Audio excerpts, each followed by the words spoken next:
Okie dokie. Without further ado, would you? Sure. So our first presenter, We have 3 talkers this evening, by the way. yeah, of various things.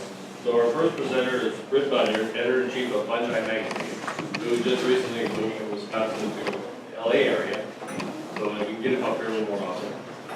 Also the director of the Telluride Mushroom Festival, and the man who saved my life a year ago, literally. Britt.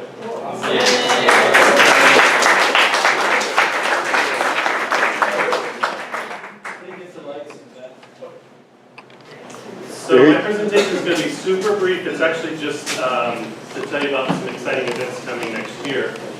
When I found out there were 3 presenters and I thought there wouldn't be enough time, I just donated most of my time to the other 2 guys, Larry and Daniel.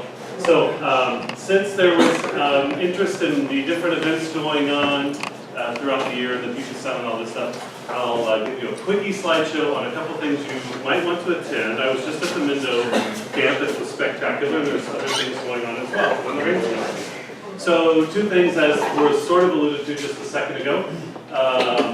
Next summer will be the next Telluride Mushroom Festival. I think it's the 37th or 38th annual. It'll be August 17th through 20th. If you want information, there's a website and multiple Facebook pages and stuff like that, and people often talk about it. The Telluride Mushroom Festival is the largest wild mushroom event in North America. Hundreds of people go, and we have this year we had over 30 presenters and a total of something like 85 presentations. So everything from cooking and workshops and lab demos to presentations and forays and stuff like that. It takes place in beautiful Telluride, Colorado. Where is Telluride, Colorado? It's in the Four Corners area of North America, the Southwest. It's about a very long drive from here, or 2 easy days drive from here. It's pretty easy to get to. I drove from California this year. I know, live in California. And 450 miles from East Bay. there you go. So it's doable. So there's Telluride right there. If you don't feel like driving, you can fly into Montrose or Durango, or Telluride when the airport's open, which isn't always. And Montrose is about an hour away. Durango's 90 minutes away, or you can fly to Denver, which is of course a lot cheaper, but it's about a 6-hour drive, and it's beautiful because mountains. Or you can walk over from Montrose. You can walk like Katrina Blair does. So it's possible. So you just don't know who's going to be in Telluride, but for sure, lots of people in this room will be in Telluride every year. Again, we have hundreds and hundreds of people go, and lots of presentations. There's a great parade and cooking demonstrations, chefs cook-offs for prizes. I mean, there's literally anything goes. Presentations run the gamut from poetry, music, mushroom brewing, lab demos, psychedelic discussions, mycomedicinals, microremediation, everything. And of course, it's when the rains are hitting Colorado, so the wild edible mushrooms are in profusion, including the champ here, which is the Rocky Mountain King woolly. So mark your calendar for August, whatever it said there. Yeah, right, that. August 17th, definitely plan to go to Telluride. Yes, ma'am. You know, there's a total eclipse of the sun Yes. on the 17th. How does that figure into the... Total eclipse of the sun is going to be the Monday right after Telluride. No, but is it And the closest place you can see it is, the closest place you'll be able to see it, this is talked about right now on the Telluride Mushroom Festival Facebook page. People are strategizing where to go. So the Monday right after the Telluride, the closest place you can see it, I think, is either Wyoming or Utah, which is just a few hours away. So you can totally see it. You can't see it, I don't think, anywhere in Colorado, and there's a lot of states you can't see it, but pretty close by. Yeah.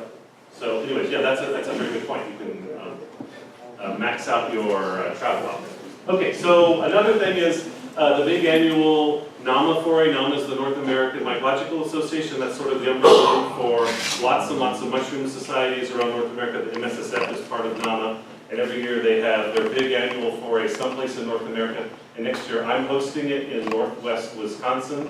So plan to be there. We will certainly sell it out. Once registration opens, we'll sell it out pretty quickly. There will be a max of about 400 people.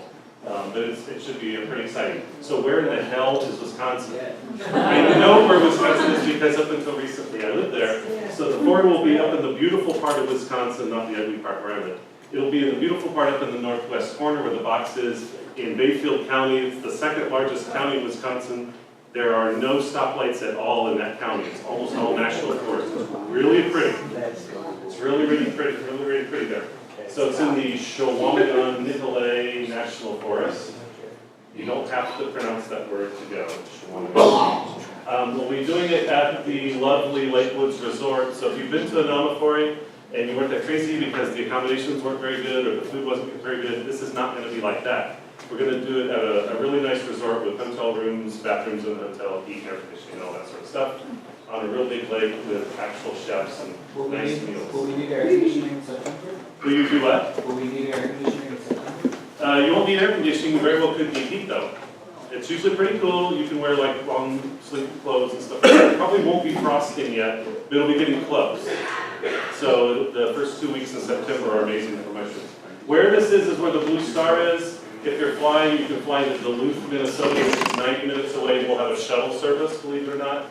Or you can fly to Minneapolis, St. Paul, which is about 3 hours away, that has a lot more flights and cheap rental cars and stuff like that. Or you can fly to Chicago, which is even cheaper still, and it's about a 6-hour drive. Would you recommend against renting a car? I would recommend for renting a car, and I'll show you why in 1 second.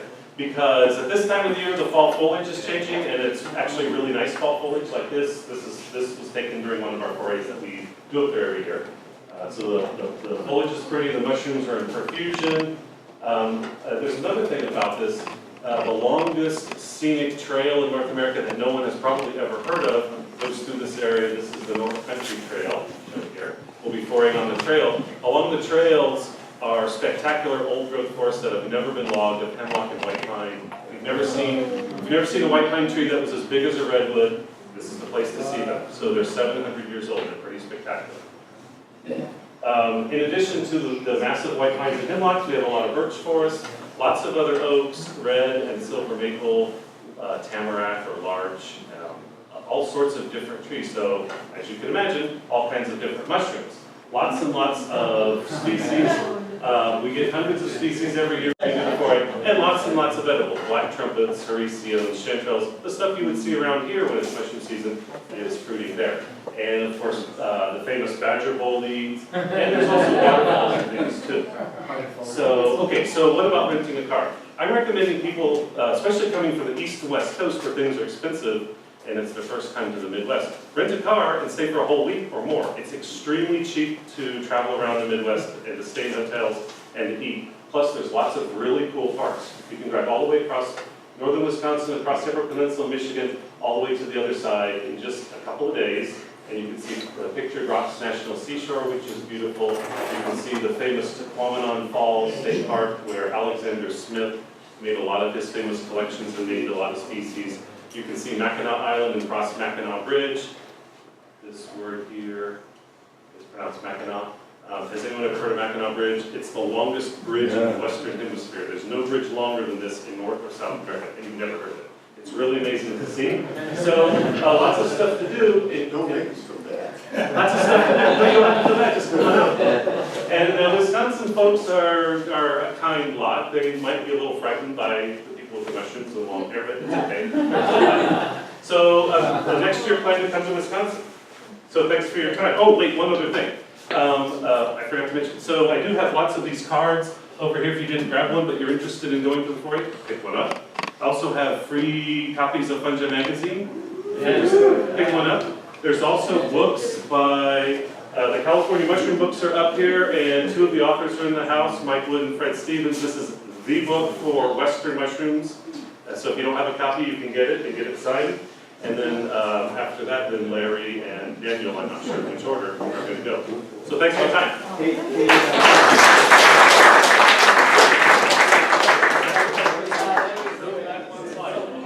Hey folks, also, if you're interested in other organisms, that point up in Ontario, right? The point in Ontario, up in Canada, that sticks up, that's Point Pelee, farther to the west. And that's a major fallout for migratory land birds, warblers and so on. congregate in that area in the fall. That's another thing you put on your list. And further east, ice might be up in here, this is ice wine. Another question? Yes, ma'am. No, I just wanted to say, my husband and I just took a 30-day cross-country trip. So we went up with evening nights in Duluth, and we went across the Yukon, we went across the country. It's an incredible part of the country. If you haven't seen it, Copper Harbor in the upper peninsula, elemental copper, you can go in the tailings and pick a little rock and it comes out and a sheet of copper. And it's just a wonderful place to go. Isn't Copper Harbor? Yes. Did you go to the big egg? Why did you move to California? At 62, Somebody had on vacation, I never Go- went. I just got a comment, you could buy beer in Wisconsin on Sundays too. Oh, you know, Do that here too.